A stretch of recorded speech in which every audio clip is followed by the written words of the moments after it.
Hello दोस्तों, आप सभी का श्री स्टडी यूट्यूब चैनल स्वागत है। आज हम लोग पढ़ेंगे ऊतक मतलब टिश्यू के बारे में।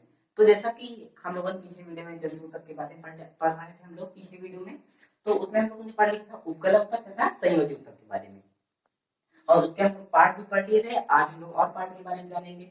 तो उपकला ऊतक का सबसे सिंपल पार्ट क्या रहता है, जो हमारी स्किन रहती है और जो हमारी स्किन से चीजें बनी रहती है वो क्या कहलाती है, उपकला ऊतक पार्ट कहलाती है। अब बात आती है हमारे संयोजी ऊतक की। किसी संयोजी ऊतक की, तो संयोजी ऊतक के पार्ट रहते हैं, जैसे मैंने पिछले वीडियो में उसको बता दिया था, जैसे ब्लड हो गया और हमारी बोन हो गई और हमारे हो गई कार्टिलेज मतलब उपास्थि हो गई। ठीक, तो जैसे अब हमारी बोन हो गई और कार्टिलेज हो गई, सॉरी ब्लड हो गया, तो ये सब क्या कार्य करते हैं, जो हमारा हड्डी रहता है मतलब बोन रहती है पूरे शरीर को जोड़े रहती है। ठीक, और क्या होती है, जो हमारी कार्टिलेज होती है, क्या होती है कार्टिलेज, ये बहुत ही मुलायम हड्डी होती है, जिसकी वजह से जो हमारे घुटने होते हैं वो मुड़ते हैं, नहीं मुड़े ही ना, क्योंकि हड्डी बहुत कठोर होती है भाई, बहुत टाइट होती है और बहुत मुश्किल से ही मुड़ पाती है जब टूट जाती है तो इसलिए हमारे कार्टिलेज होता है। जैसे हमारा एक कान है, तो ऐसे जब हम लोग करते हैं तो इसे पीछे मुड़ जाता है, किसके कारण, कार्टिलेज के कारण। ठीक, मतलब उपास्थि के कारण। अब बात आती है हमारे ब्लड की मतलब रक्त की। तो रक्त क्या होता है, सिंपल रक्त लाल रंग का होता है, और जैसे हीमोग्लोबिन के कारण लाल रंग का होता है। कौन होता है, ब्लड होता है लाल रंग का, और ये पूरे शरीर में ऑक्सीजन को भी फैलाता है। ऑक्सीजन को फैलाता है तो कार्बन डाइऑक्साइड को ले आता है, फिर वो श्वसन क्रिया, उसको श्वसन क्रिया बोलते हैं। ठीक, रेस्पिरेशन बोलते हैं। तो अब ब्लड ये कार्य करता है। ठीक, इतने सारे कार्य करता है, ब्लड कार्य करता है। अब बात आती है हमारी तंत्रिका ऊतक की। मतलब ठीक, तो तंत्रिका ऊतक क्या कार्य करता है, तंत्रिका ऊतक जो हमारे पूरे शरीर में, हमारे जो आप सिंपली समझ लीजिए कि हमारे पूरे शरीर में तंत्रिका ऊतक का जाल सा बना रहता है, वो पूरी तंत्रिका ऊतक फैली रहती है पूरे शरीर में। ऐसे कोई पार्ट नहीं शरीर में जहाँ तंत्रिका ऊतक ना हो। ठीक, इसीलिए जैसे हमें कहीं भी चोट लगती है, कुछ भी होता है हमें, तो हमें तुरंत पता चल जाता है किसके कारण, तंत्रिका ऊतक के कारण। क्योंकि भाई तंत्रिका जो हमारी तंत्रिकाएं फैली रहती हैं वो हमें बता देती है। कैसे बता देती है, हमारे ब्रेन में आता। तो मैं तंत्रिका ऊतक को विस्तार से इसके अगली वाली वीडियो में बताऊंगा। तो अब हम लोग चलेंगे पेशी ऊतक के बारे में। ठीक, तो पेशी ऊतक हमारा काफी बड़ा है, तो हम लोग आज पेशी ऊतक को ही पढ़ेंगे।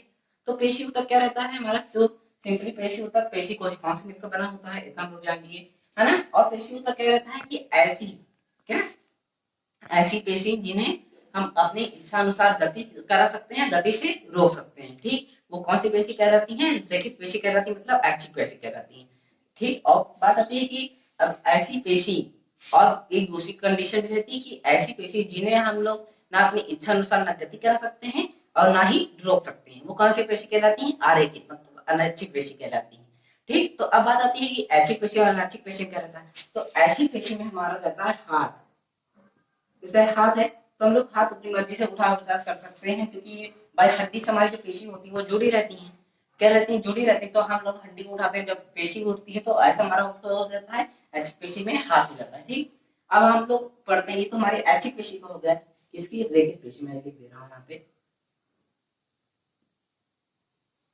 रेखित पेशी। ठीक, अब बात आती है हमारी अरेखित पेशी। ठीक, अरेखित,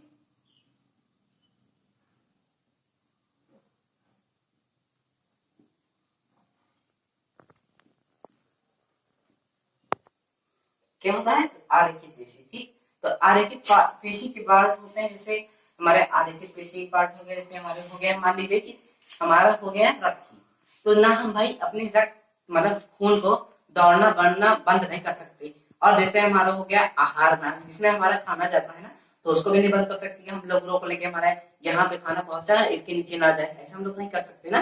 तो किसकी वजह से होता है, आरेखित पेशी की वजह से होता है। ठीक, अब सबसे, देखिए मैं यहाँ पे लिख देता हूँ आहार नाल, इसका भी,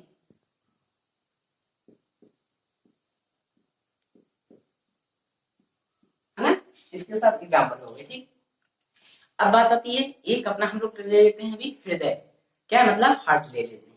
तो हमारा हार्ट क्या रहता है, वो बना रहता है, मतलब जैसे लगता है कि बना है लेकिन पेशी से, क्या बना, रेखित पेशी बना है, पर कार्य करता है अरेखित पेशी जैसे। अब मतलब जैसे आए, जैसे रेखित पेशी भाई बहुत ताकत कठोर होती है, बहुत ताकतवर होती है रेखित रेखित पेशी, है ना। अब जैसे मतलब जल्दी रेखित पेशी को कुछ नहीं होता, जैसे हमको हाथ में हड्डी चोट लग जाती है, कुछ नहीं होता, ब्लड निकलने लगता है।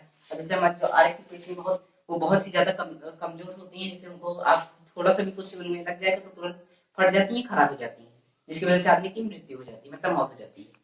तो अब जैसे रेखित पेशी हो गई तो हृदय हमारा रेखित पेशी जैसे बना होता है, मतलब बहुत कठोर रहता है, काम करने में उसकी पेशी बहुत अच्छी रहती है, पर सॉरी हाँ, रेखित पेशी बना होता है बहुत अच्छी तरीके से, पर जो हमारी आरेखित पेशी होती है उसकी तरीके से कार्य करता है। मतलब हम लोग ना हृदय की धड़कन को बंद नहीं कर सकते कभी भी, कि हम लोग चाहें तो अभी रुक रहा है, धड़क रहा है, फिर उसके बाद कर दे कि नहीं 5 मिनट बाद धड़के, तो ऐसा हम लोग कर नहीं सकते हैं। ठीक, तो ये आरेखित पेशी जैसे कार्य करता है, और बना किसके जैसे रहता है, रेखित पेशी जैसे। तो आज की वीडियो हमारी यही समाप्त होती है। अगर आपको हमारी यह वीडियो अच्छी लगी हो तो इस वीडियो को लाइक और हमारे चैनल को सब्सक्राइब करना मत भूलिएगा। धन्यवाद। जय हिंद।